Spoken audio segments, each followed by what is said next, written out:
कटिहार जिले में स्थित यह क्षेत्र अपनी भौगोलिक, सांस्कृतिक, धार्मिक और ऐतिहासिक विशेषताओं के कारण एक विशिष्ट स्थान रखता है। हालांकि इस स्थान का नाम मनिहारी क्यों पड़ा, इस सवाल पर कई भिन्न मान्यताएं और राय हैं।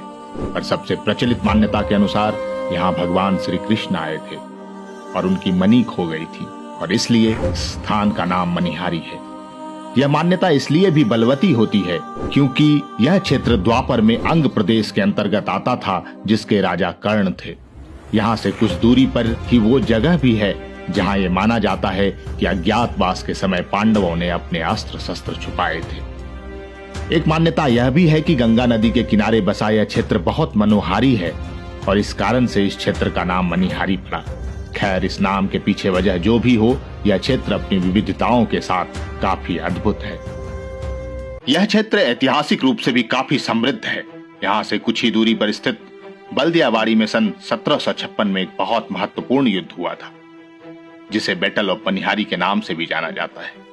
बंगाल के सूबेदार सिराजुद्दौला को उस समय पूर्णिया के फौजदार शौकत जंग की बढ़ती शक्ति का इल्म हो गया था और उसने अपने सेनापति राम मनोहर लाल के नेतृत्व में एक डिवीजन साहिबगंज भेजा, जबकि एक दूसरे डिवीजन का नेतृत्व सिराजुद्दौला खुद या फिर उसके रूप में मीर जाफर का बेटा मीर मीरान कर रहा था।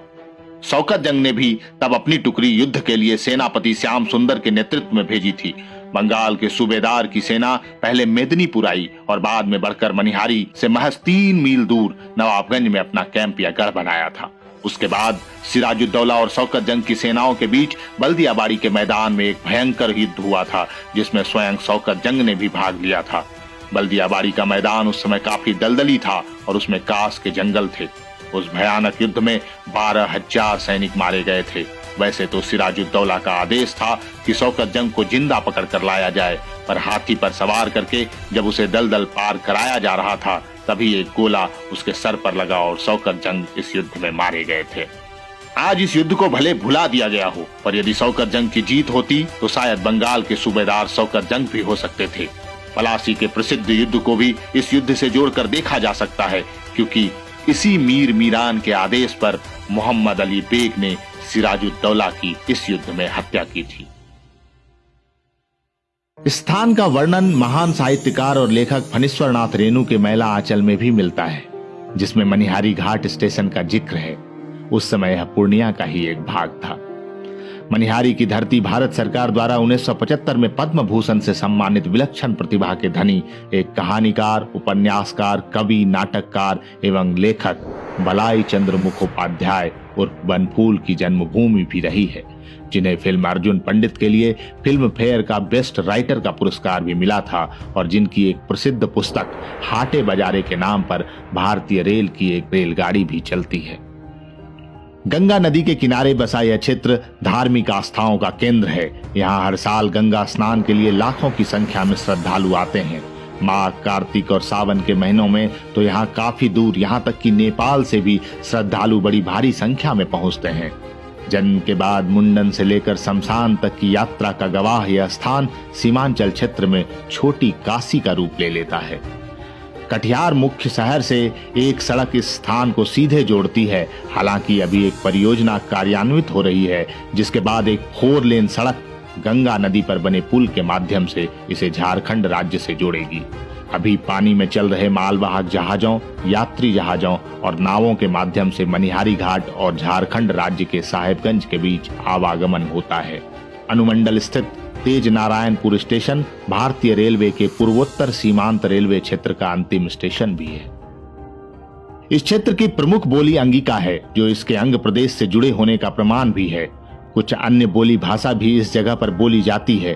बंगाल से निकटता के कारण इस क्षेत्र पर बंगाली संस्कृति की बहुत गहरी छाप है और इसीलिए यहाँ दुर्गा पूजा और काली पूजा भी बड़ी धूमधाम से मनाई जाती है।